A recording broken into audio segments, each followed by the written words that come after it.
Welcome back, everybody. Last we left off, we're on day 38. Quite a few things have changed because it's been a while since I've done it. Last I did this was I uploaded on July 26th, I think it was. And since then, it's been quite a few months. I've been really busy. Once again, I stream every day on Twitch. So you can find me on All Fun and Games at Twitch TV. Or if you have any questions, you can always ask on YouTube directly. I also have a Discord, by the way, if you guys want to know about that. I believe you can find my Discord information on my Twitch panel. So in case you guys want that, I might also put it up on my YouTube as well too, just in case you guys have any questions and you want to get a hold of me directly. And also we have a lot of people on Discord that are always talking about plenty of things DST related and other games as well too. So let's get right into it. Since then, there's been a major update to the return of them. I won't go too heavy into it because I'm sure you probably already know about it. And if you don't, there's plenty of different things out there to kind of find more about the update. But I'm just going to talk a little bit of what has changed. So since our last adventures, they have now taken the moon biome, which you might not have really know about yet, but which we're going to get into far into the future. And they've put that into the cave. So nothing really that we have to focus on just yet, except some of the mods that I talked about. For example, the 50 save slots, I would make sure that you uncheck that because now the game has that built in where you can have as many save slots as you want. That's right, as many as you want. Meaning you can, if you have a world that lasts you to day 10 and you're surviving quite a bit, you can go back to kind of learn and get better before you continue on in your world that you want to continue on in to try to beat your record.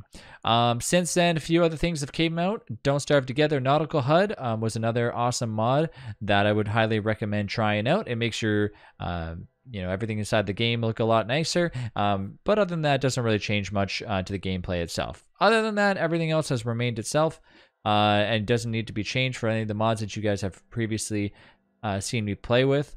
So we're going to jump right back in. Now, when you click on the host game, things do look different here. They've changed a lot of the interface, the way it looks. So as you can see, we have our YouTube world. And now when you click on this, you get into just how it looked before, except a little bit different. You can now check off and highlight and star mods that you really enjoy and like. So if you guys are not used to this yet, this is something that Clay just recently added in. But we won't worry about that because once again, this is a beginner's tutorial. So don't worry too much about this stuff. But if you have any questions, I can feel free to always answer you. And once again, we're going to jump into the world and play some more. So let's jump in. So if you guys are curious, this episode we're going to talk about three important elements of the next step on Don't Starve Together. For example, we have to get into spring. So we just got in the beginning of spring. So what does spring bring and Don't Starve Together? It brings rain, it brings frogs, and it brings lightning. So that being said, we're going to get into it and show you guys exactly how to counter what is about to happen. So last we left off, we were showing you how to do endless poop farming. We just got into the beginning of where to get light bulbs and how to, make sure that you guys have plenty of things. So once again, hello everybody. I think it's a wave. There we go. We got Kiri coming in here once again to help us out, playing as Wendy. As you can see, my beard is nice and full. Do not shave yet, although I'm not going to really show you how to do that just yet. But back again, you see our berry bushes are nice, looking great considering we got all that poop. We have our little improved farm going off. Our fridges are nice and stocked up. Hopefully yours are as well too. I had a few people tell me, can you please go away from using the walking cane? That being said, I'm going to use it to just run around just to make it faster, but I will try my best to not use a walking cane if I can help it.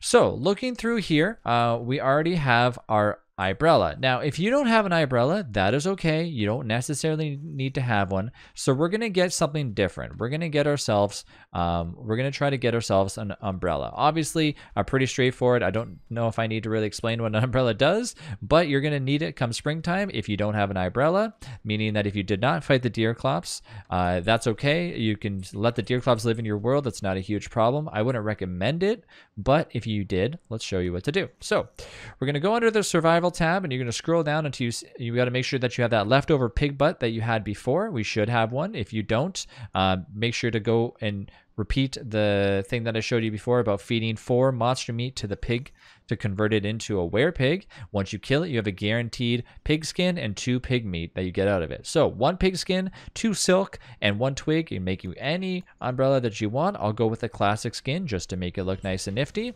And there you go, a nice umbrella. So for the fact of the stream, I'm not going to use the umbrella, but you have one. So when it starts to rain, I will keep it right here for the future.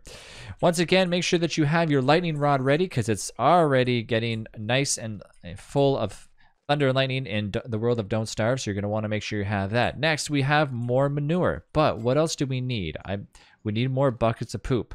So we need to find more bone shards, which I don't believe we have more than what we have here. So hopefully in the world we can try to find some more bone shards so we can make some bucket of poop. But for now, I'm not going to worry too much about that because spring is a time of growing. So if you're really low on food, you're about to really enjoy springtime. Now, of course, if you have somebody in your world playing Wickerbottom, well, that's a whole other ball game in itself. I won't get too far into that. But Wickerbottom is a character that has a little bit of magic behind herself, where she can read a book and regenerate plants, and that way you can pick and then redo it again, pick and redo it again. Basically, she just has a vicinity around her. I think it's like a screen wide where she can grow everything that's on there. So I won't really get too much into that. But that being said, let's get ourselves some nice meatballs. If you have some pierogies left over and you want to eat those instead, feel free.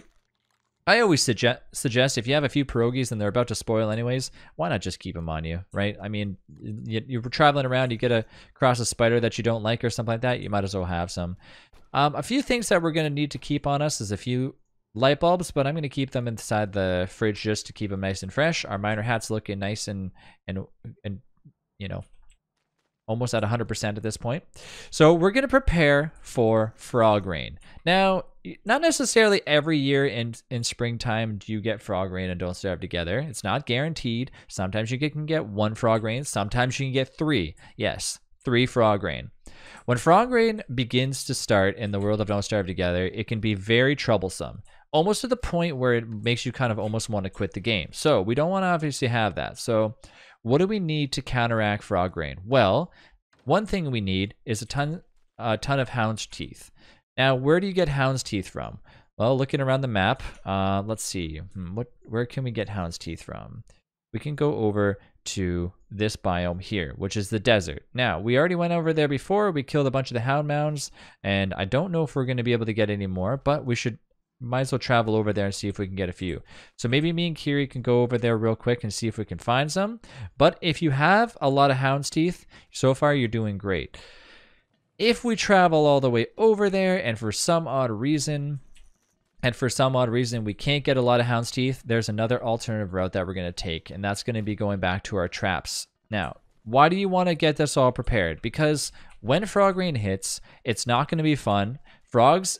It's exactly what it sounds. Frogs will fall from the sky. They're going to fall from the sky like crazy, and they're not going to stop. And sometimes you get through frog rain that lasts an entire day, then it stops, and then the next day it happens again, and then it stops, and the next day it happens again, and it will be very, very overwhelming because it's going to be raining, which is going to make your rain meter go up. It's going to also go through the process of making it slippery when you're trying to attack them. And when you attack a single frog, they attack in a group. So if there's a pile of frogs on your screen, you attack one, they're all going to come in at you and attack you. So we want to prepare for that. I know it sounds scary, right?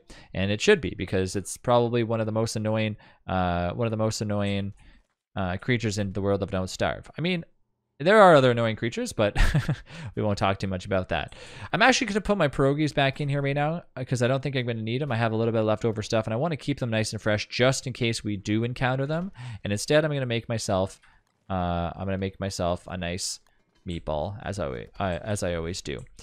So get yourself a nice meatball. Enough talking. We're going to get out there. We're going to wander around while we can before the frog rain hits us hard and before we regret it. Now, you might get through an entire spring without frog rain. That being said, if you get that, you're completely lucky. And of course, you know, every play style is different, so it really just depends on yourself. Now, you see these little things here. Do not worry about that. That's just because it's currently the hollowed event, aka the Halloween event for Don't Starve Together. So if you're running around and you're like, why is that there? That's not in my game. I'm confused. Don't worry too much about that. If you don't have a walking cane, it's okay. For the fact of the video, to make it a little bit quicker, I'm taking the roads and I'm walking with my walking cane that I found, just so that way I can get myself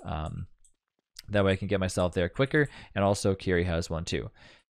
Other things to worry about in springtime are, what can I get lots of? Well, the further you get through spring, the worse the ice that you have here is gonna be available. So anytime you're around ice, what do you want to do? You want to gather. Now, what I always like to do is press the F4 button, and that means every time you auto chop, or I don't know if I mentioned this before, every time you auto chop or chop in general and your character finishes, they will automatically pick up what is left. So it helps a lot to just have that available, and you know, it's just easier to just have that if you're too lazy like I am to pick it up after, or at least to remember. Let's grab a few berries. I know we're wasting a little bit of time here, but that's okay. We have a long dusk ahead of us.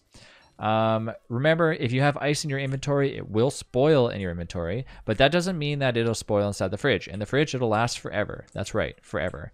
So you got to make sure that you're gathering enough ice throughout the entire year of Don't Starve Together. So if you pass ice, pick it up. Why not? I mean, it's just going to be more filler. Now, you're walking by, and what do you see? What are these? Collapsed rabbit holes. What does that mean? Well, unfortunately, the rabbit holes are now gone. They're not gone completely, just gone to the fact that you can't be getting rabbits from them. You can still technically get rabbits from them by digging up the rabbit holes, but that would make it so those rabbit holes will never come back. So not really worth it. So what do you got to do? Wait until summertime for them to dry up so you can catch more rabbits. So during the springtime, it means that you're kind of focusing more on the veggies and more of the fruit in the world of Don't Starve Together than the meat itself, which actually kind of teaches you a little bit something about the game, more than just focusing on meatballs all the time. Although I still tend to focus on meatballs anyways. All right, so we're out here. What do we want to get while we're out here? We want to get a few different things. Once again, we're near the cactus. Why not grab some cactus while we're out here? Grab as much of these as you can, maybe like a stack of 3 or 4. Make sure you have your armor equipped, so then that way you don't hurt yourself at all. And oh, here we go. More tumbleweeds coming in. Always make sure you grab some tumbleweeds if you have the time for it. I like to do this because you can get some really good stuff from it, especially refilling your grass in case you're running low and you don't have miner hat on you. But here we go. Let's see if we have any more hounds that we can kill. Now, why do we want to get hound's teeth? Well, the hound's teeth are one of the main ingredients. And here we go, some more ice. One of the main ingredients for getting ourselves tooth traps. Now, tooth traps are super helpful for anything. Doesn't matter if it's a hound chasing you, doesn't matter if it's a frog chasing you, doesn't matter if it's a pig chasing you. They're just super helpful, and they're going to be there to aid you when the time is right. And I'm going to show you how to set those up and how well they work. Now, a few other little friends that you see here are things called grass geckos. Us being out here in the wilderness, you're going to notice that grass geckos show up when you are either picking too much grass out continuously, and then eventually it'll turn into a grass gecko. They don't hurt you, they don't harm you, but they do spit out grass every few seconds, so it tends to be pretty exciting. And we'll talk about a grass farm later on and how to properly do it. All right, let's see if there's any hounds up. We got the D-fly up, so we got to be careful about that. And there we go. One hound and one mound. So we must have already went through and killed most of these hound mounds. So we're going to use Abigail to her best ability, which is attacking. So we don't have to attack, but if you got to attack him yourself, feel free to do so. Now, what do we want to do here? Do we want to kill this thing? No, we want to leave the hound mound up, but we can also smash up these bones that you find around. Now, bones are everywhere. They're everywhere in the desert. They're also located in other places of the world of Don't Starve, so why not pick them up? Also, remember, you're only getting bone shards from them. Sometimes you can get some teeth, I believe, but it's pretty rare, so I wouldn't really focus too much on that. I'm going to give this to my friend Kiri. I'm going to pick up some bones that we need for our buckets of poop, and I'm going to do the unfortunate thing and eat an uncooked thing of meat, which is probably not really recommended, but I mean, just for the sake. There we go. See, look at that. Really low chance, but you got yourself an awesome little tooth. So let's continue to do this. Now, why am I leaving up the hound mound? I'm leaving up the hound mound for the exact reason of why we came out here, because if you destroy all the hound mounds, you're not going to have any hounds that automatically spawn around. Yes, there will be hounds that spawn in on you every 6 days or so, but really, I mean, that's not going to be good enough for what we need. So let's make a portable campfire. Let's cook up these things so I can get my sanity looking nice and nifty. If your inventory is full, your stuff will fall on the ground. Pick it up, make sure you cook it, and there we go. Our sanity's nice and restored. So over the course of the next few days, we're going to probably come back here and try to get as much hound's teeth as we can. I wouldn't say the next few days, but I might say maybe just today and tomorrow. Now we have our umbrella because you can see it's starting to rain. Kirio's got the umbrella. I have the umbrella. Problem is, I go outside like this and I can't see anything. So I'm going to keep my miner hat on for the time being and walk around, and we'll just, you know, when the rain starts to get a lot worse, we'll go to option 2.0, which is having the having the umbrella on our hand as we walk around. Get the ice. Now, what are these? These are rotten eggs. They are exactly what they are. When the pangos are around, the pangos leave, they drop their eggs, they turn into rotten eggs. What can rotten eggs be used for? Nothing that really concerns us right now, so I'm actually going to leave it here, and I'm actually going to not really worry too much about bringing them back to our base, just because I can always come back out here later on. We got some spoiled meat. I'm going to actually cook them up at the fire before the fire gets taken up by the arm. I got taken up by the arm. You know what? I'm going to leave this on the ground. I could always use some extra rod anyways. Thanks again for watching this video. See you in the next one.